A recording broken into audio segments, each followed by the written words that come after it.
and welcome to coverage of Round 7 here at Grand Prix Pittsburgh. Marie Bartholdi in the booth with Andrew Brown. Wyatt Darby on the right side of your screen there on mono red aggro, your last Pro Tour champion.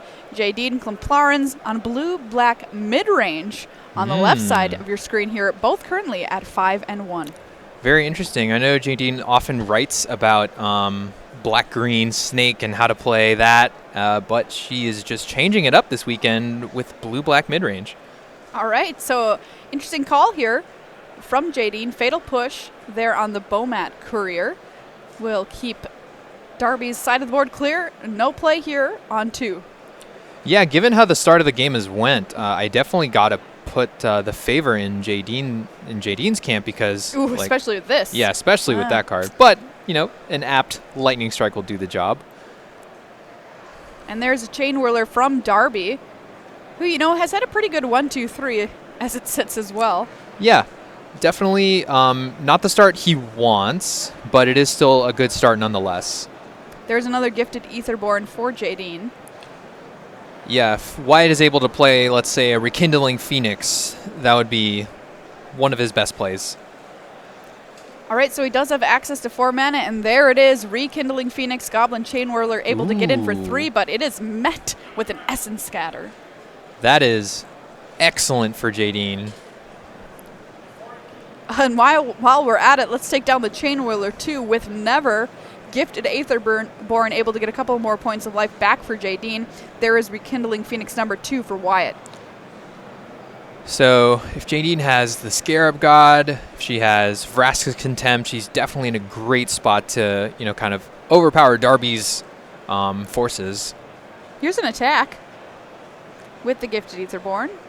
Does have Death Touch. Wyatt probably afraid of a follow-up removal spell from Jaden because the Aetherborn can get through the Phoenix and then the egg can face a removal spell, which would not be great for Darby. Why not use your own token? That's a zombie there from Never to Return. We're going to place it with one of ours. Earthshaker Kenro is a play there from Wyatt. So even though like Wyatt is deploying his forces and like getting in damage, Jaden's lifelink on this Gifted Aetherborn is really doing a lot of work to kind of mitigate the damage that she's taking. Gifted Aetherborn doesn't look like a lot on the surface, but man, is that card not what you want to see when you're Wyatt Darby. And he's going to kill it. A Braid comes down, and there's a Scarab God for Jaden. Yeah, Wyatt really needs to have an answer here or else he's going to be in rough shape. Hazoret. Zombie's going to jump in front of Hazoret here, protect Jaden's life total. So here's the interesting decision. Do you use the Scarab God on your upkeep to get that scry? I mean, I do see a Fatal Push in hand, so she can just tap 4 mana to bring back something and then also use a Fatal Push. Like, let's say she reanimates her Gifted Aetherborn, right? Sure. And then maybe she can trade it off. She can block with the Hazoret and then use the Fatal Push to kill the Phoenix, which will trigger the egg, and then maybe a follow-up Scarab God activation can get that Phoenix out of there. And sure enough, that is what she does. Gifted Aetherborn comes back bigger and better than before, and there's a scry, and she likes it. Scarab God getting frisky into the red zone for 5. Yeah, and Wyatt is at 10 because this Gifted Aetherborn has been just chipping away at his life total, and really it's anybody's game here.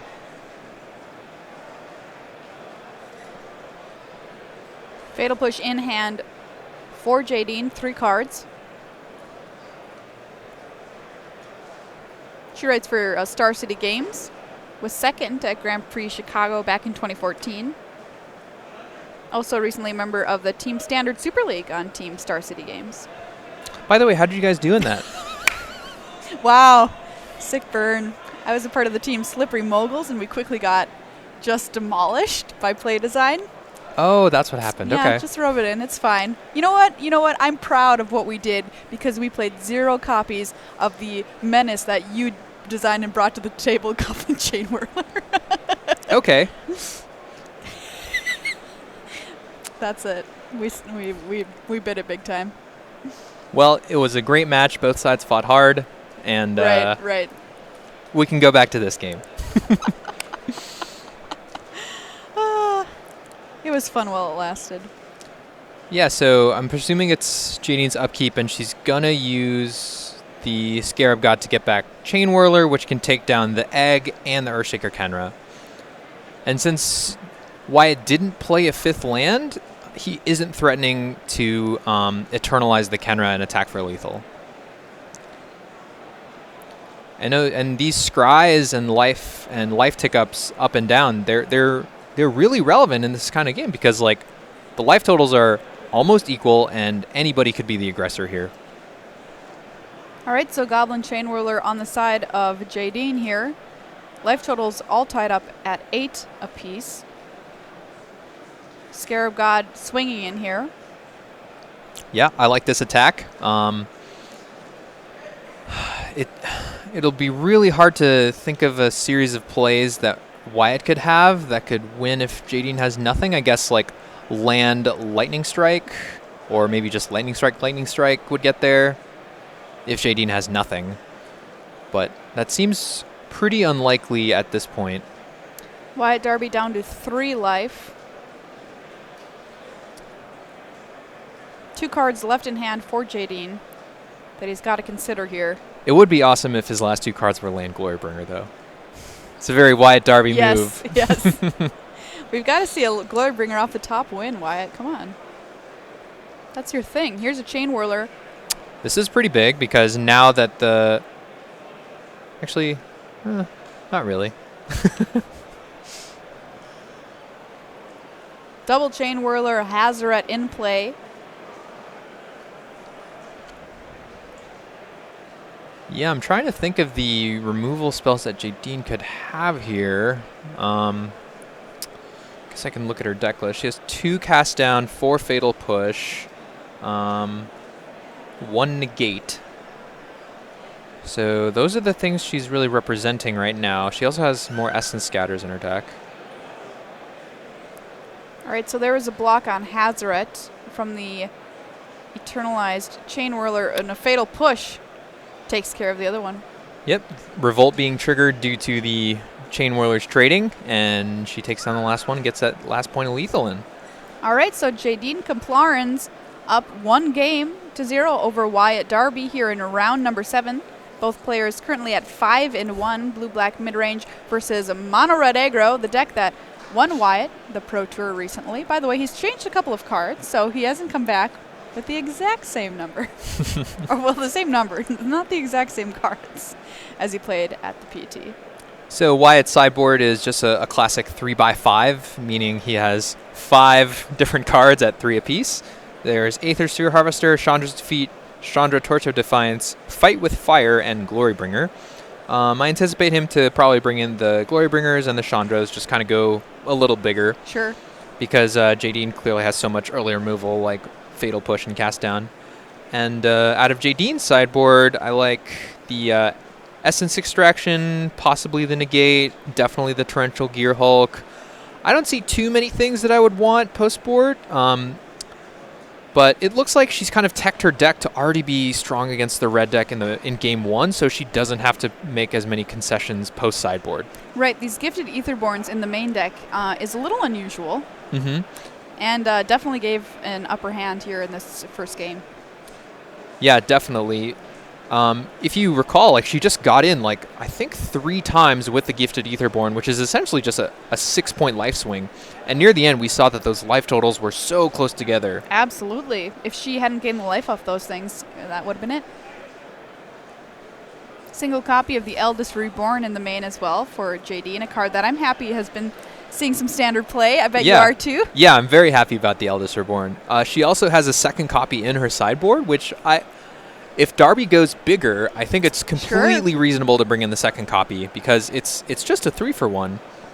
And, you know, if Darby's slowing down his game plan and bringing in all these 5-mana and 4-mana spells, like a good old-fashioned 3-for-1 for 5 mana is going to be quite strong. So when you're sitting in JD's seat, are you assuming that Wyatt is going to go bigger here and then compensate accordingly? Yeah, given just how I've seen Wyatt play and, you know, like he's he's clearly a strong player. He won the Pro Tour. Like, I'm going to assume Sure. he's going to change it up. And if I'm also Jaden, like, the card I want to see most right now is just Fatal Push. Like, any hand where I have Fatal Push is Snap Keep. And I might even start mulliganing to it. Like, Really? yeah, exactly. Like, if I don't have a Gifted Aetherborn or a Fatal Push, my hand is quite weak against Darby. I think something that I've personally got to work quite a lot on is my mulligans. Yeah. Oh boy, did I keep some real stinkers in Vegas. You would not have been proud. Were you playing Modern? I played Modern, Sure. and then I played Sealed, so that tells you sure. how Modern went. I lost in round 7. It was a brutal loss. Or maybe you just like playing so much you dropped out of the other tournament. You know what? Maybe I did. I'm just going to assume that's what you did, and we'll move on from there. I'll tell you a sad story about a couple of Daybreak Coronets winding up in the graveyard Oh, off of okay. a burning inquiry. Oh, I'm sorry to hear that. Oh, bad beats, man. I shouldn't say this to you. I mean, you've printed a land which makes a creature lose hexproof That's accurate, yes. in M19. That's And you that's told me correct. that you designed it. I will not confirm that on a stream, but yes, that is currently in M19. Okay. All right. Got it.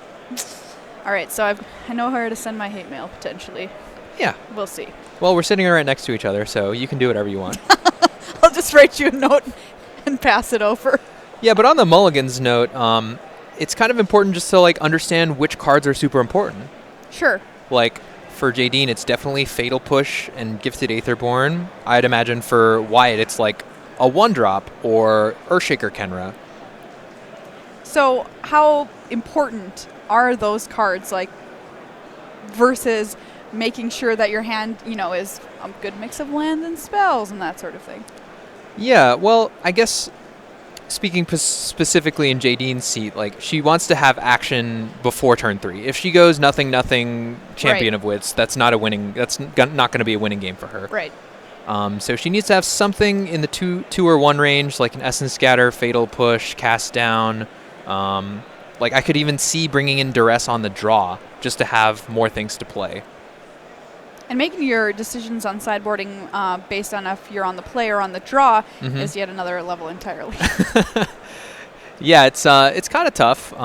Generally, what you want to do is you want to like kind of just assess your role. Like who am I trying to be here? Like I'd imagine in standard currently, like in the red-black mirror matches, you would sideboard differently based on whether you were on the play or on the draw, because like you have to identify like, am I trying to remove all their threats or am I trying to be the beatdown? And normally on the draw you're trying to be more reactive, and on the play you're trying to be more proactive. So for example, I'd probably cut the Bomat Couriers on the draw, while on the play I might keep them in. Okay. Wyatt Darby from Iowa City.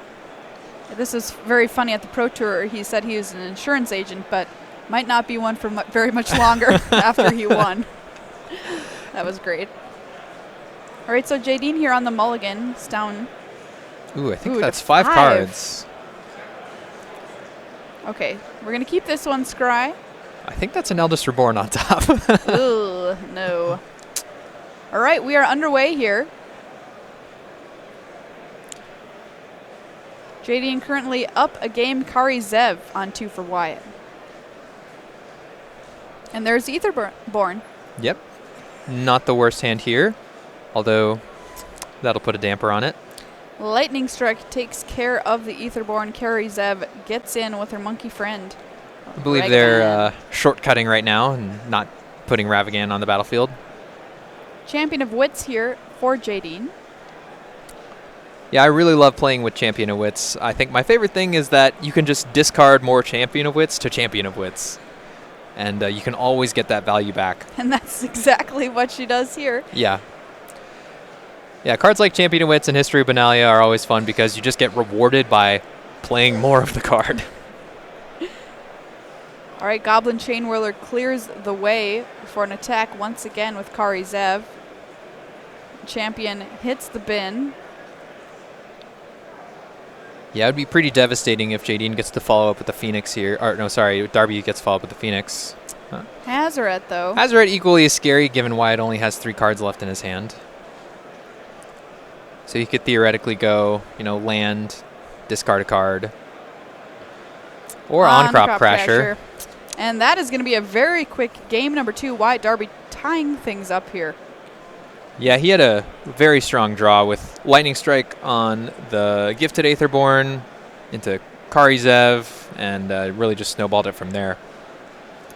Jaden down to 5 that game as well. Pretty tough, but you know, we saw with cards like the Champion of Wits why it doesn't have to be a death sentence necessarily. Exactly. In terms of sideboarding differently on the player the draw, I don't think I see too much in range for either player here. I think they'll kind of just stick with what they're going with and then just see what happens. All right, players shuffling up here for game number 3. Round 7 playing standard all weekend here in Pittsburgh. Gearing up for Nationals next weekend, by the way, which are going to be in Columbus, Ohio. Standard and draft. Sounds awesome. I love it. Split format. I wish there was more split format Grand Prix.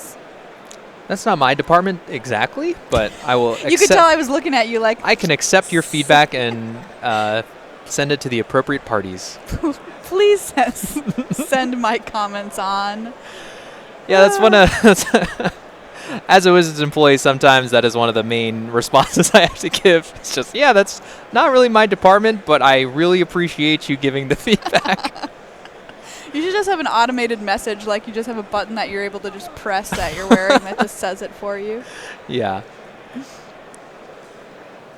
Especially the comments about art is like, this doesn't look like a lizard. I'm like, okay, I will take that. This doesn't look like a lizard? I guess something like that. Something too effective that doesn't look like a lizard. Okay, sure. I'm like, all the lizards I've seen in Magic look great, much like lizards. Fabulous work. So back to the match. Overall, I think Jaden is slightly favored, just being on the play and, you know, having access to 4 Gifted Aetherborn and 4 Fatal Push. Just those 2 cards being like the card in the matchup.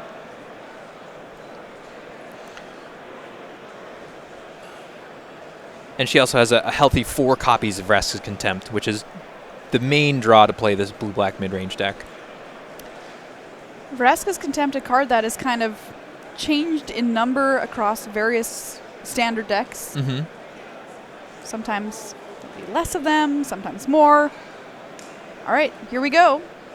We are underway for game number 3, Bomat Courier for Wyatt Darby. Starting things off exactly the way he might want. Yep. Exactly the opening he wants. He doesn't want to see a Gifted Aetherborn, and he would definitely not like to see Gifted Aetherborn and him not have a Lightning Strike in hand or an Abrade.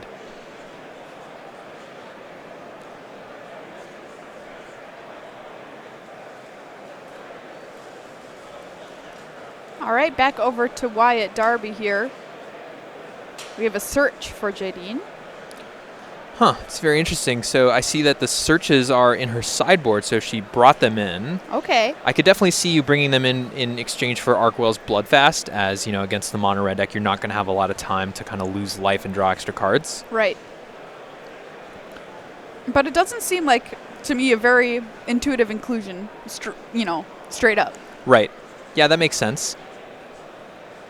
I do see that Jaden does have a Fatal Push here, which is probably one of the best cards for her in this situation.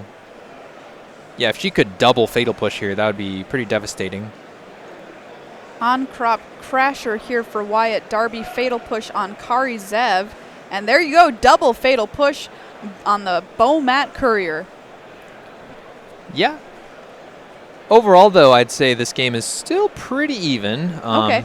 You know, this on-crop Crasher represents like a fair amount of damage, and it did not exert, so it is still up for attacking next turn.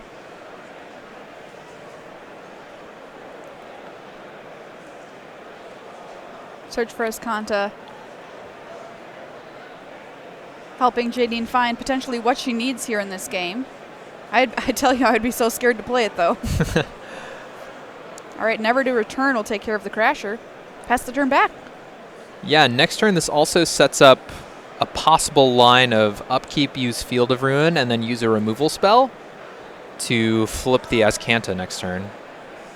All right, Goblin Chain Whirler there for Wyatt Darby. will ping Jaden. Yeah, like if she has like a cast down in her hand, then she can use the Field of Ruin and then cast down and then automatically flip her Azcanta.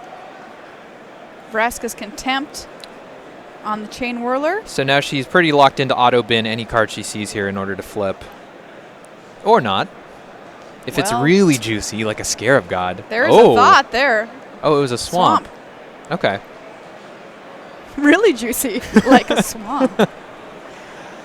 All right, Chain Whirler once again for Wyatt Darby. And Azcanta will flip. Yeah, I mean, this situation looks pretty good for Jaden, as Wyatt is essentially just playing Centaur Courser against her. Although Chain Whirler is good in a lot of creature matchups, like against these slower controlling decks, you're just playing a 3/3 for 3 that hits them for 1.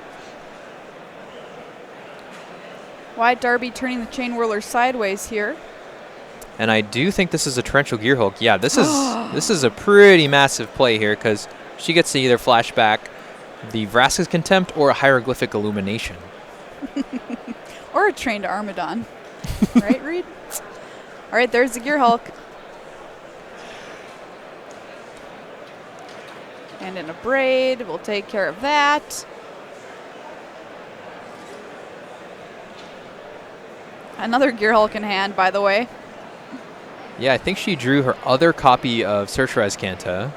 Or it could be an Argwell's Bloodfast. She might have split the difference 1-1.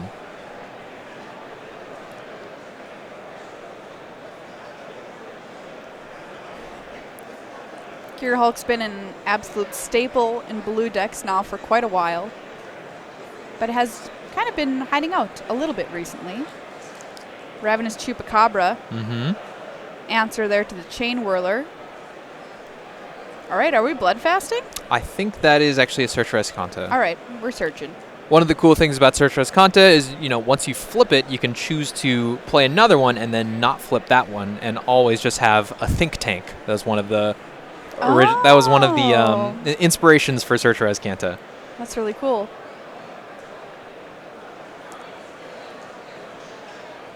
Whoa, that is some art I've never seen before. Let's take a look at Think Tank. Yeah, I think that is a signature spellbook Jace Negate. Pretty cool product that came out recently. Oh, here's just main phase Gearhulk, Contempt, the Chandra. Yeah, I really like Jaden's spot here. She's got an Azcanta unflipped, a flipped Azcanta, and this huge 5/6 out, and Darby just doesn't have much going on right now. You know, I was going to ask about the fact that she was pretty aggressively killing some of Wyatt's earlier creatures, and like, is there any worry that you should be saving those kinds of things once he drops Phoenixes and Glorybringers and that kind of stuff? Yeah, the one spell you really need to be careful with is Vraska's Contempt. You don't really want to use it willy-nilly. It's one of your best spells that you really need to hold on to, so definitely use it with caution. Like, one of your best targets are Phoenix, Hazaret, Chandra, all these excellent 4-mana cards.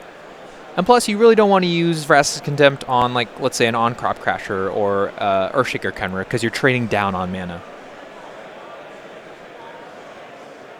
All right, looks like we scried to the top here for Jaden. Setting aside the mana for that activation there for the flipped Azcanta. Gearhulk here. Yep, I like this attack. It essentially forces a chump block from Wyatt. Ooh, interesting. He chose to sacrifice his Soulscar Mage. All right, we're going to activate here. Yep, I like the main phase activation. You just get more information and you... Oof. Ooh, that is a Vraska's Contempt. Yes, it is. That is exactly the card she wanted to see there. This one seems like it is slipping ever further away from Wyatt Darby. Yeah, Wyatt's last card is going to have to be Hazaret here in order to try to find a way out of this game. I guess land Hazaret. And again, this Bomat Courier definitely not the worst here, because, you know, it can eventually recoup some cards. gets in for 1. Jaden down to 15. Going to bin that Field of Ruin. Wow, Wyatt didn't play anything. No. That makes me think that his hand is probably double Lightning Strike. In comes the Gear Hulk. He's definitely thinking about it. You think he has it? Definitely think there's one Lightning Strike in there. Yeah, there's one. Is there another one? No. All right, 1. Jaden down to 12. Ooh, nice Fatal Push here. With the trigger on the stack, I believe. So Wyatt's going to need to make a decision whether he wants one random card or the 2 cards in his hand. And I think, I think he wants the 2 cards in his hand.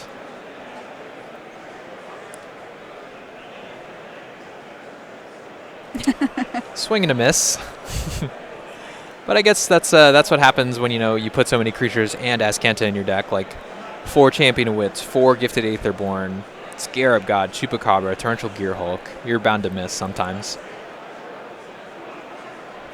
All right, a Planeswalker of her own here for Jaden. Liliana, Death's Majesty. And I do see that she has a Torrential Gear Hulk in her graveyard. And just milled a Champion of Wits. I do love that. It's the little things. It's the little things that get me through the day.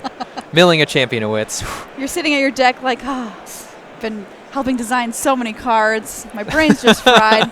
I'm going to think about a Champion of Wits in the graveyard. Yeah, every time I explore like a Scrap Heap Scrounger into the graveyard, yeah, that's what I live for. Earthshaker Kenra for Wyatt. Not exactly what he wants. And Earthshaker Kenra, target your creature, pass. not a great play. No.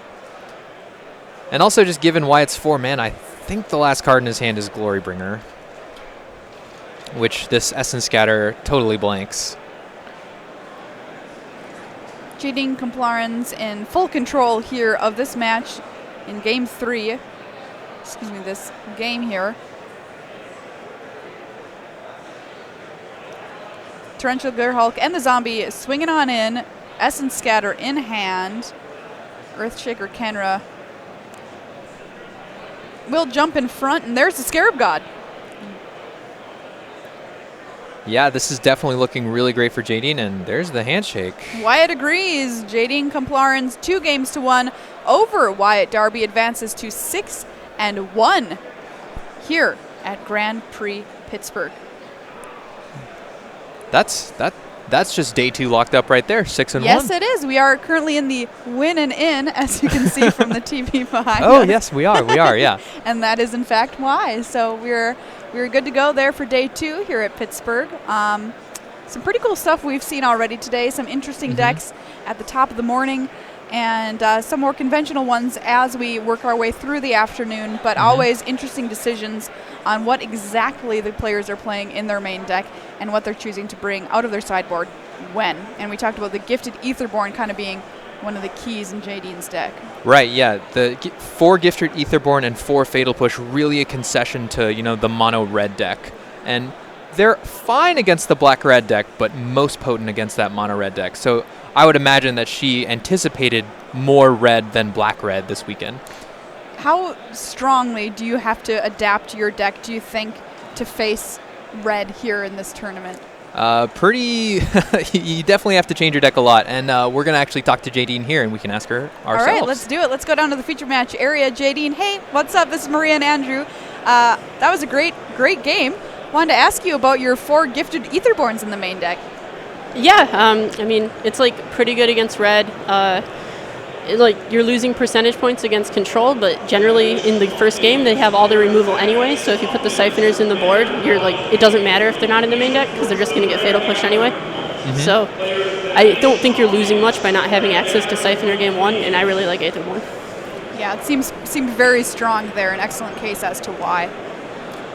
Yeah. So, Andrew, you were talking about her playing black-green potentially coming into this tournament. Yeah, exactly.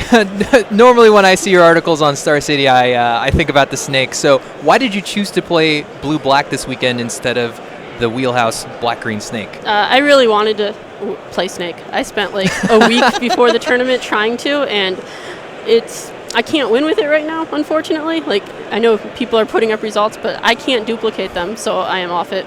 The current builds are a lot more aggressive than they used to be, and that's like a little less to my taste. Yeah, so why did you gravitate towards blue-black mid-range instead of something else like, let's say, mono-red or red-black?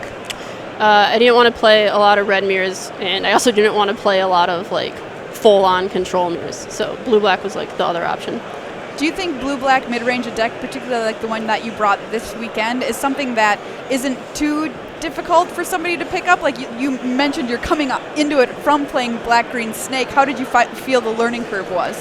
Yeah, like, so the thing with the deck is the decisions aren't like as hard as they could be, but the power level of the deck is such that if you mess any of them up, you probably lost the game. Ooh, brutal.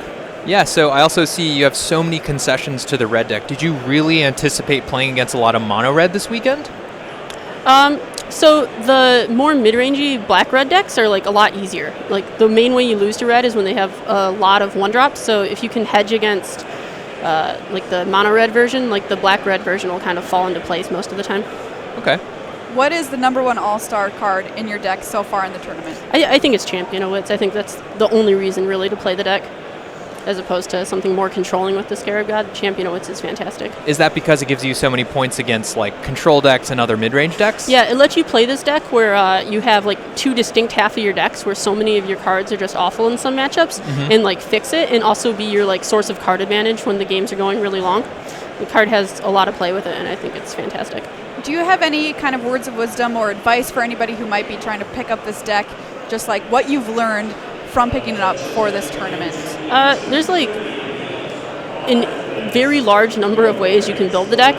You can be more controlling, like what Jerry Thompson was talking about last week on Star City, or you can play something more like mine with a Gifted Aetherborn and a lot more things you tap out for instead of a bunch of Supreme Wills. And I think they're all defensible, so like don't be stuck with whatever one you started with. Like kind of play around with it.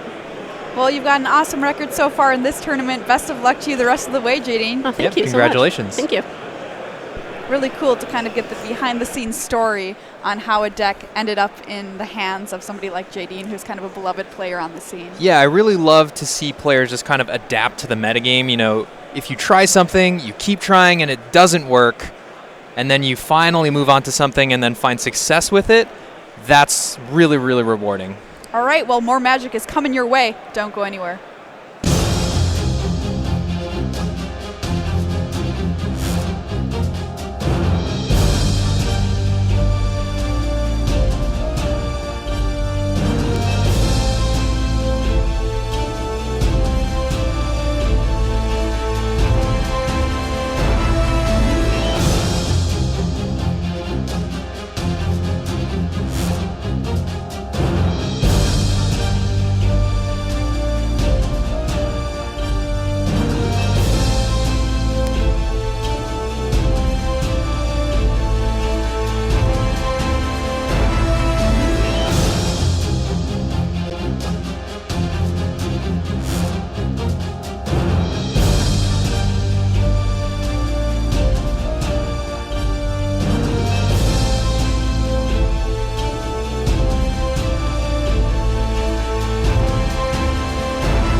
Back to the desk, Maria Bartholdi and Andrew Brown hanging out here at Grand Prix Pittsburgh, and we've got some time walk magic to show you here from round number 7. We just saw Jaden Complarens pick up another win versus Wyatt Darby, our Pro Tour champion from Dominaria, playing his hallmark deck, which is mono red. But let's head down for the game number 1 here in our time walk. Greg Dreher versus Oliver Tew. Yeah, I mean, we saw Oliver expertly navigate a kind of a black-red control versus blue-black mid-range match where he was on the brink of destruction but brought it back. Excellent. Really fun stuff to see. Had some exciting magic this weekend already so far. All right, we're going to cycle here for Greg.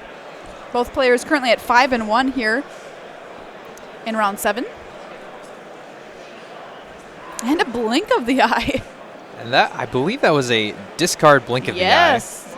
And given that Greg has cycled a cast out, discarded a blue card, I'm pretty sure he's on blue-white control. And there we go. All right, there's our search. Better late than never, potentially here for Greg. Ravenous Chupacabra played by Oliver Tew with no target. And there's a Scarab God in for 2. Yeah, pretty good start from Oliver here. He has played a vanilla 2-2 on turn 4 into a vanilla 5-5. When you put it that way. Hey, I mean, Greg's behind on mana, so, you know, you can just take what you get. Yep. It is painful to play that Chupacabra without a target, but sometimes Yes. you just have to do it. Yeah, we saw it last time in the match between Gerard and Robert Graves that playing the Chupacabra can even be a curse, too, because the Scarab God can reanimate it. Oh, yes. All right, so Memorial to Genius will enter tapped, therefore. Greg, back over to Oliver here. Yeah, I guess Oliver's most afraid of a seal away right now, so I'm thinking that he's only going to attack with the Chupacabra. Or he could just attack with both, as I see a Liliana in his hand. All right, there's Liliana.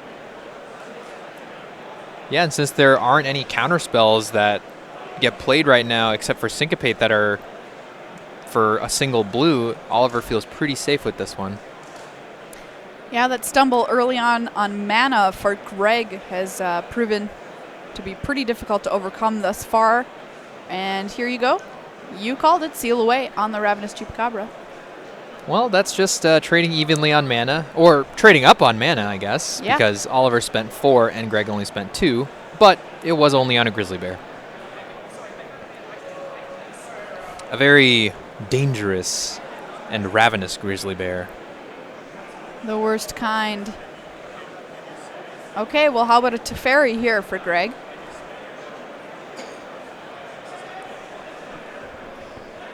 We're going to draw. It's a land.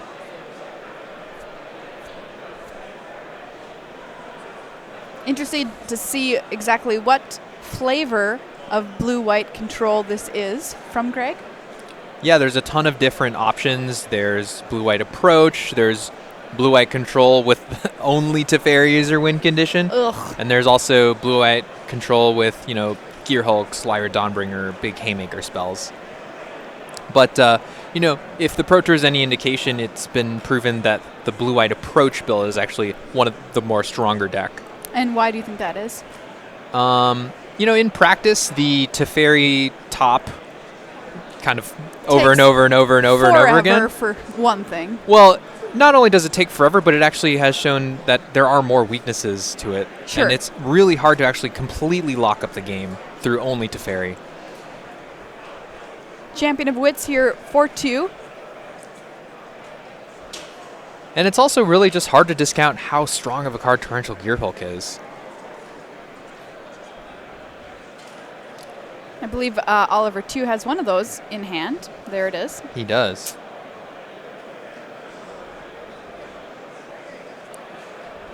Oh, he's discarding it. the Torrential Gear Hulk to reanimate it with Liliana to potentially get out of it. Oh, no, he's going to use the Scarab God. Yes, that's a better use of mana. Okay.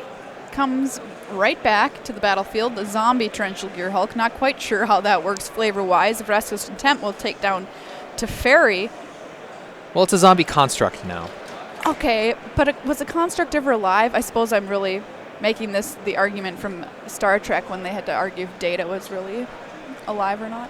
I'm more of a Star Wars fan, so... The age-old battle. Well, one of us has to be right. Is that how it works? Okay. We could both be wrong, actually, as well. Oliver 2 well ahead so far in this game. But yeah, I can definitely see that Greg has a Settle the Wreckage in his hand, which can really pick up a lot of, these difficult to remove permanents that Oliver has. But it also could be not great for Greg because Oliver could attack with, let's say, the Zombie Token, the Torrential Gear Hulk, the Champion of Wits, right? And that'll just give him more mana to fuel this Scarab God that's just taking over the game one turn at a time.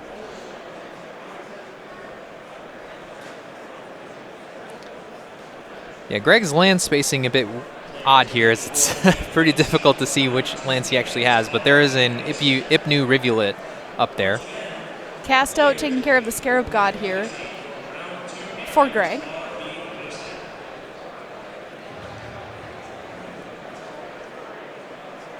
Yeah, I'm always the lands that get stay up behind the tap in front. Mm-hmm. I don't know how people do it. It would confuse me.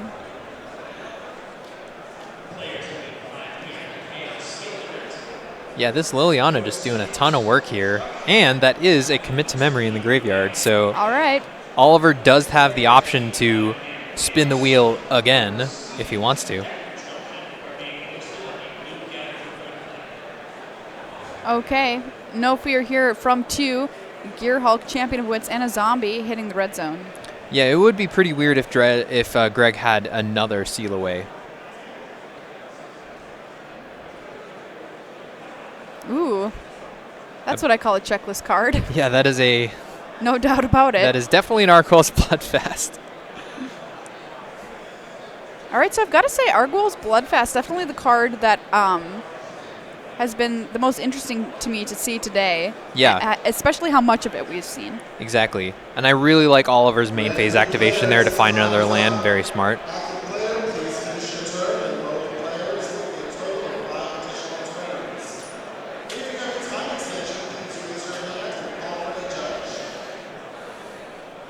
All right, Fumigate here from Greg.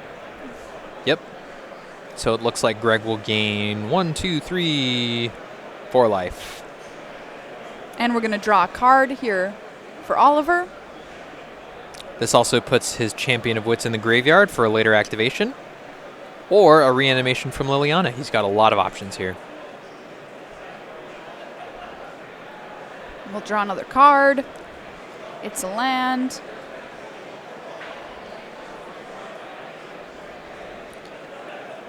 Yeah, this Bloodfast just kind of taking over the game. Like, Oliver normally is behind in card advantage against the control deck, but, it's just pulling out so many cards here. Liliana's going to be on 9 here. There's a zombie.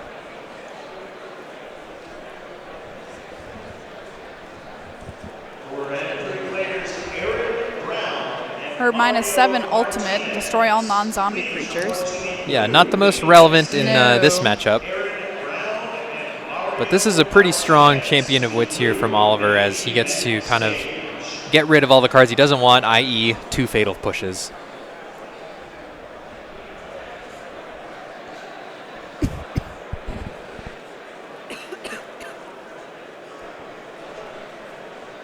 Glintsleeve Siphoner here for 2. Which is a card, I was a little curious to see if it would be cut back on at all at this tournament because of Chain Whirler. Yeah, we've seen a lot of top pros essentially ignore it. Like last round we saw Jaden play 4 Champion of Wits, just kind of ignoring the Chain Whirler completely.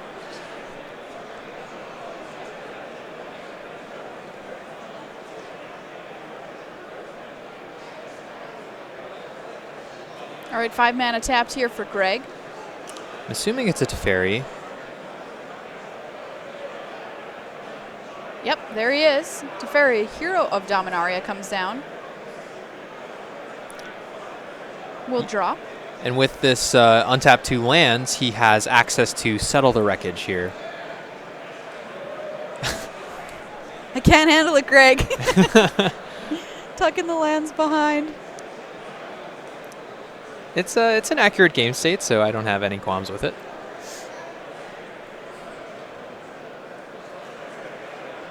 Yeah, maintaining a easy to comprehend game state is really important in Magic. I always make sure my opponents play with tokens, and if they don't have them, I'll hand them something that I have. Because otherwise, like, I'm not going to keep track of creatures that sometimes people will just put like a die out with the number 3 on it to represent 3 soldiers or something, and I'm like, no.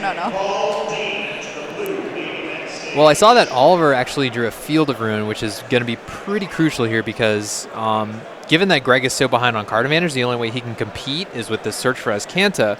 But once Oliver plays Field of Ruin, that avenue is going to be taken out. So pretty important land here for Oliver. Yeah. And looking at his hand, he has 7 cards. Jeez. All right, keep ticking up this Liliana here, making zombies. Milling 2. 10 loyalty is quite the number for a Planeswalker.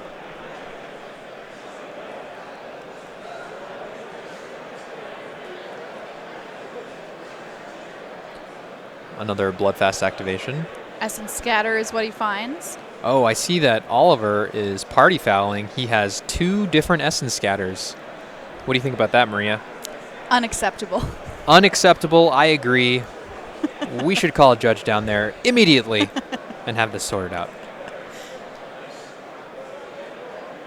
Yeah, I would imagine that Oliver knows that there is a Settle the Wreckage coming, so I like this attack with only the tokens. All right, so Champion of Wits and Zombie swinging in here for Oliver. And yep, sure enough, Settle the Wreckage here from Greg. And Oliver loves getting more lands Oh, because yeah, absolutely. he has this Bloodfast going. He has a Glint Sleeve Siphoner. He's not short on cards or mana. He just wants more of everything because he can actually just cast everything.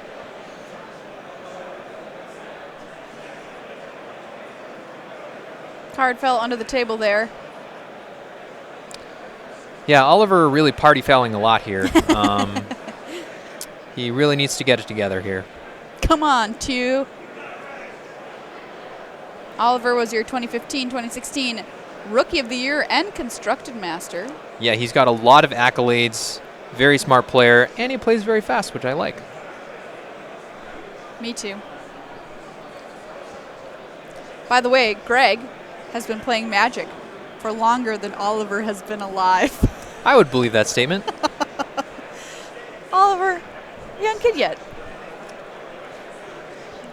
Yeah, Magic, just a game so old, so much history.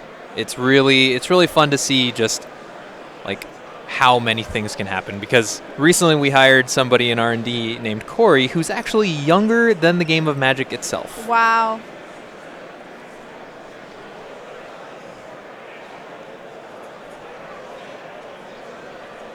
Happy 25th birthday to Magic this year as well. Exactly. We're going to have the 25th anniversary Pro Tour coming up in Minneapolis later this year. Yeah, that's going to be really fun to watch. I'm looking forward to it. Super excited. Here there's going to be another beta draft. If anybody loved that from Vegas. Well, you're going to get another one. And actually looking at the game state here, I think Oliver should have played that Field of Ruin last turn because the Teferi can untap the Azcanta and he can double activate. And Oliver would have had enough mana on this turn to actually use the Field of Ruin. Okay, there is the search. Untap.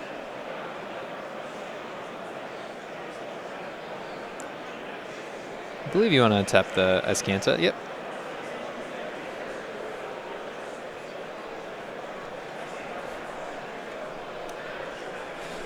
Turn goes back over to Oliver. Yeah, the one card Oliver really wants here is probably Doomfall, just because he wants to see, everything that's going on in Greg's hand since he's been able to get some amount of card advantage back with that search for Azcanta.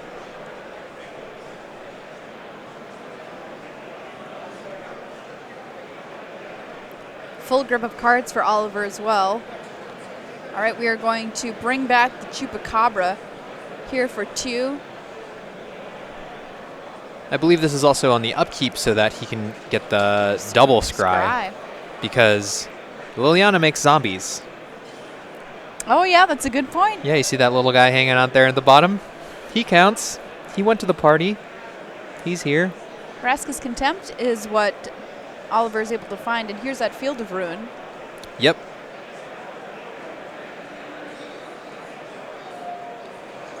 Boom. That's exactly what he wants here. Shoots down Ascanta. And is Greg not searching his library? Oh, okay. There we go.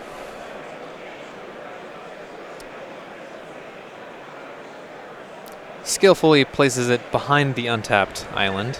How do you feel about this again, Maria? I just can't handle it. I can't really tell you why. I think it's just because it's the opposite of what I'm used to seeing, maybe.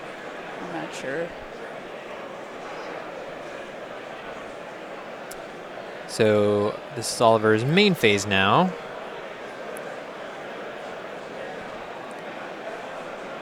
I like the Vraska's Contempt on the Teferi. Yep. Kind of does 2 things. It like checks for a counter spell, and it also theoretically can clear the way if he had a settle.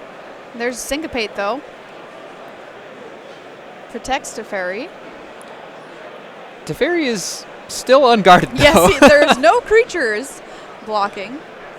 So we're going to have to spend some resources here to hit Teferi. But I believe Oliver's fine with that. Yeah. Greg will fall down to 9. The 11 damage, by the way, on Oliver 2 has been, I want to say, nearly to all of his own doing. I believe it is all of his. Okay, I was like, I couldn't remember ever an attack from Greg. We can actually take a look here at Greg's deck list to see if he's playing any creatures.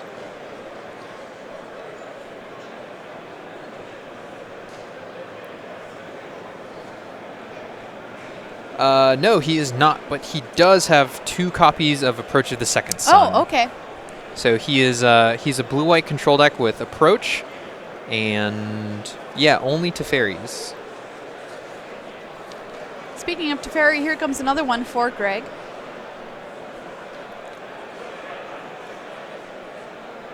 Yeah, these awkward Essence Scatters in Oliver's hand. We talked about the awkward Fatal Pushes earlier as well.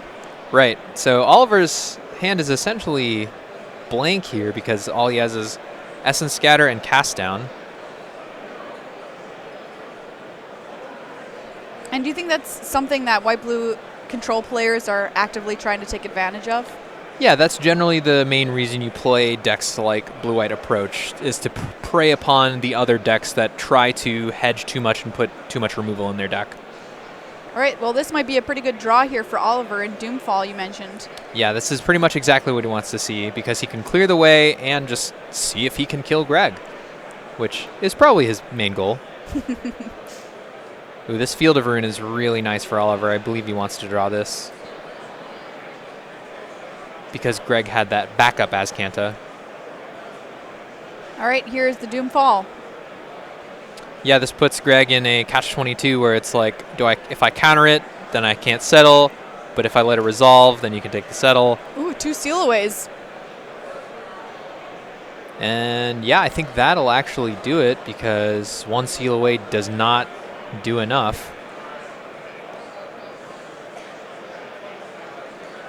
There's a Seal Away, and there is the handshake from Greg. Oliver, too, picking up this first game here. A handshake on game 1, huh? Yeah, the game 1 handshake. Alrighty. Classy. Let's go over to game 2. White-blue control versus blue-black mid-range. Oliver 2 currently up a game over Greg Dreher. So I'm looking at Greg's sideboard right now. He has 3 Torrential Gear Hulk, 2 Lyra Dawnbringer, and 2 Walking Ballista. So I'm assuming he's going to bring in most of the creatures here. Oh, wow. All right, here we go. Let's get this Blood Feast started early. Yeah, pretty much just the card of the weekend. Arguel's Bloodfast doing so much work. Seriously. Here's another card, speaking of sideboarding, History of Benalia here for Greg.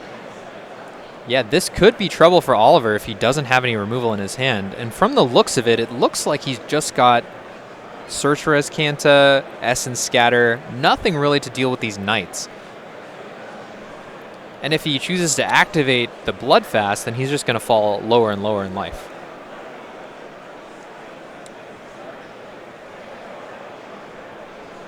So Greg adding these History of Benalias into the deck, just giving him some other way to be able to do something with creatures, potentially do some damage, help him win the game.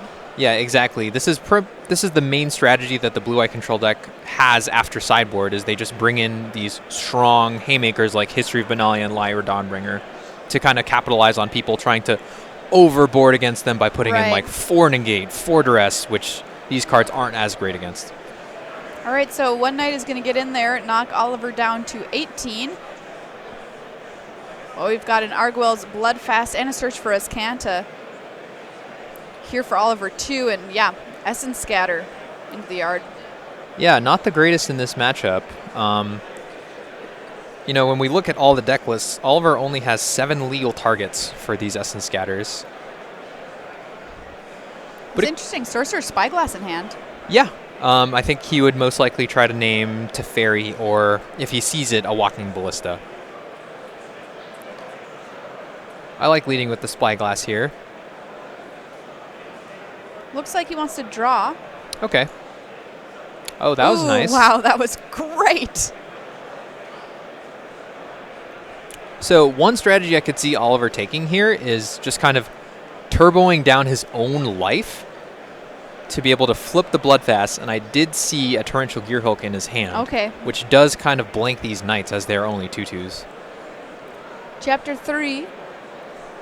Here from the history. Knights getting pumped up. In they swing, and Oliver's going to take it. Yeah, that's half of Oliver's life Down total to right 8. there. All right, let's take another 2. Down to 6. Yeah, Oliver with generally no regard for his life total here. No. No, come on. I'm playing control. My life total is just a number. Unless it's 0, I don't care.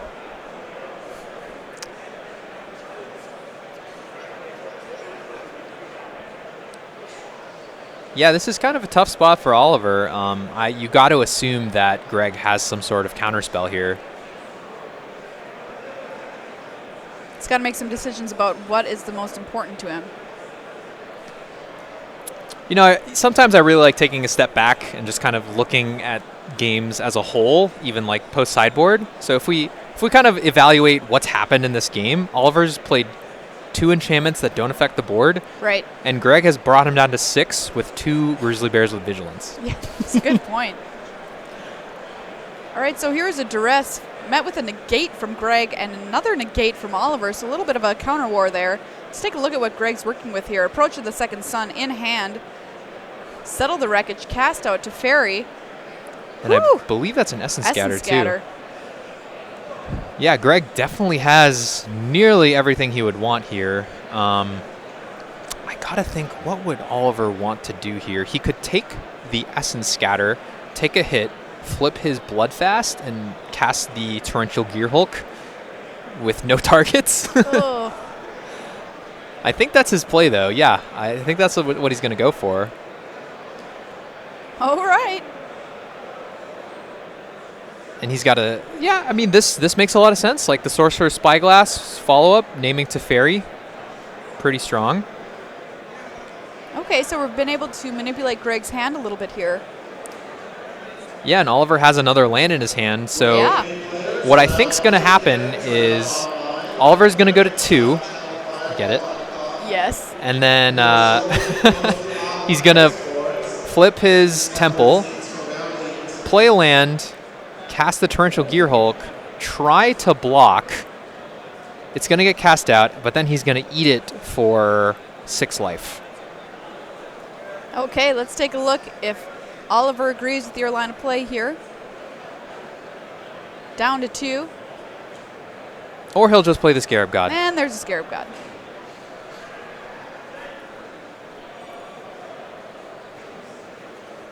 Yeah, this Teferi pretty pretty funny play out of Greg just because Yeah. this Sorcerer Spyglass keeping it down.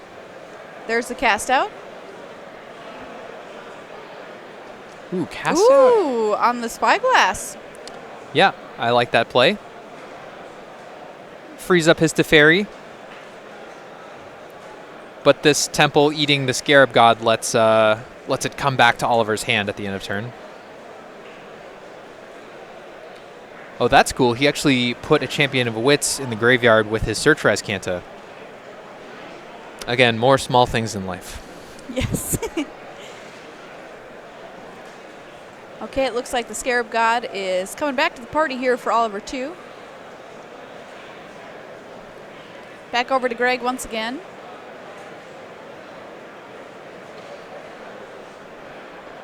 Teferi will draw.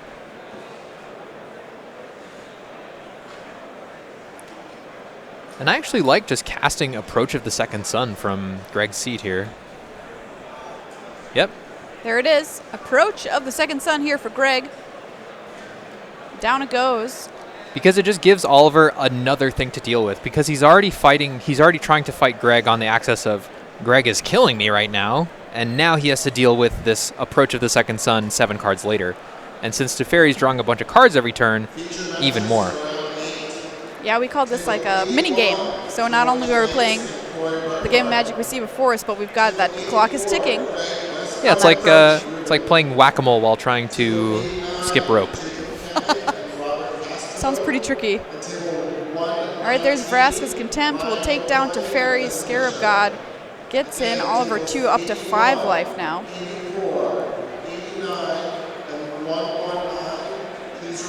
Speeding up here pretty fast, but it looks like Greg has a Torrential Gearhulk and a Settle the Wreckage, which Oliver actually knows about. So, ooh, here we go, Doomfall.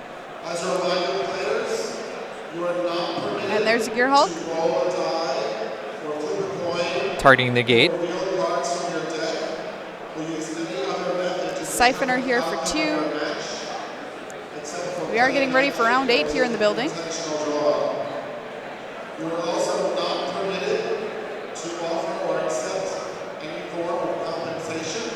Judge in the background, talking about the rules. No coin flips, everybody. But it actually does look like Oliver might be able to pull this one out. There's a settle from Greg on that attack. And all that settle does is it just lets Oliver have more Scarab God activations. This is the fastest I've ever seen a time walk match, I must say. And also, it's important to notice that Oliver used Field of Ruin on Greg, which forces a shuffle, so that Approach of the Second Sun goes into a random spot in his library.